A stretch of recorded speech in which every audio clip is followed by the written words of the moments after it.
umuhinyanyuzi ni umuntu yagerageje gukora ikintu akamenyekana kuri ico kintu canke n'atabaramenyekana akaba yarabishize ahabona canke yarabwiye nk'abantu kakora ico kintu hama kitwa umuhinyanyuzi. Muri ico gihe bivana n'ingene dusumbana muri ako kazi canke izo mpano twisanzemwo. Navuga agaciro ahabwa bivana n'ibikorwa akora. Agaciro dufise ngaha mu gihugu nuko turubashwe,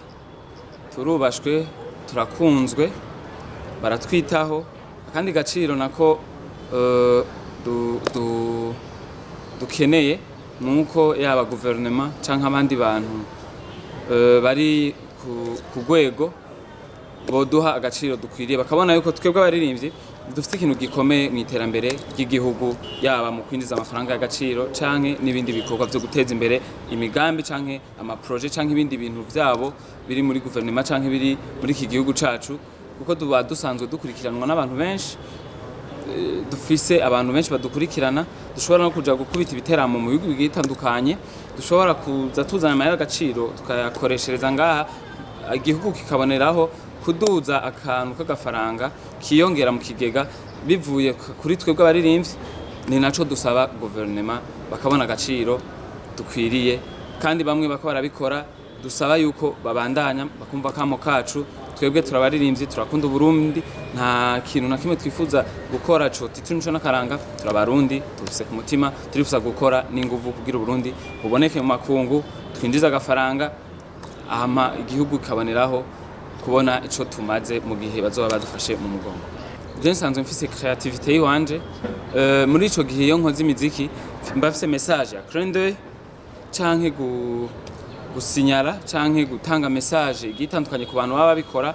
Muri ico gihe rero umurundi canke uwundi muntu abibonye hari igihe atantahura canke atabona neza na neza ico nashaka rero gusaba.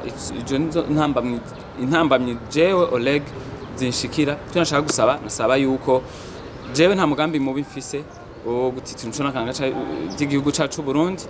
Nashaka indirimbo zanje gazosohoka uzofata umwanya uyirabe rimwe kabiri gatatu nejo usubire hama ukurikirana ingene ndayisigura mu ma interview agiye atandukanye. Ni naho uzobona message, apana kwiha message wowe wiyumviriye mu gihe utarumva jewe muririmbyi nayanditse mfise irikiraja utaravyumva. Jewe nsohoye ururirimbo, ndabona amapost agiye atandukanye, ama commentaire agiye atandukanye avuga ku bintu novuga yuko ngo bitari vyiza nakoze muri iyo ndirimbo, bigatuma binci intege, bigatuma mbona umengo ivyo ukuntu mba nabipanze uko nashaka message bayakire, ugasanga harimwo bamwe tutariko turabihuza. Nkarasaba kuyumviriza indirimbo nsohoye, usubire rimwe kabiri wumvirize n'ingene nasiguye. Muri ico gihe uzoheza uvuga ati vraiment urakaze. Muri ico gihe vraiment en tout cas vraiment tafurahi sana.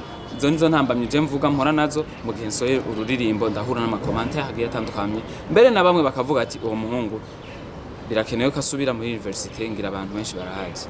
Nasaba yuko abarongo ya Amicale des Musiciens yuko botubera ijisho, bakatugwanirira intambara tugenda turahura nazo mu gihe bemeye kuduserukira, botubera abantu batuba hafi mu vyerekeye indirimbo tuba dusohoye, bakatubaza eske bimeze gute, wavyimviriye koma, binashobotse tukazibashikiriza mu gihe dushaka kuzisohora, bakabanza kazaniriza bakavuga ati ifise message nziza imeze uko. Muri ico gihe bazadufashije Amicale des Musiciens kutuvugira, n'igihe habaye ikibazo bakaza bakavuga ati indirimbo burya twe turabakuriye, indirimbo yashatse kuvuga ibi n'ibi, ugasanga twebwe turaharonkeho akoyoko. Agaciro twokaronka gute twebwe abaririmbyi?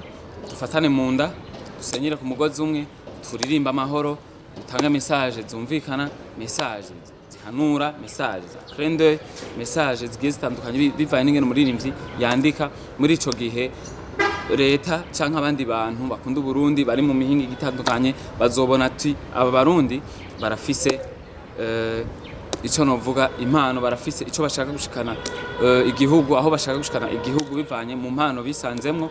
Muri ico gihe twebwe dukoze mu runani rw'intamenwa, tugasenyera ku mugozi umwe, twaririmba amahoro canke ibindi bintu message canke ama clin d'œil. Muri ico gihe uzosanga agaciro tugahabwa uko bikwiye, ugasanga leta iratwiyegereje nk'abana bayo.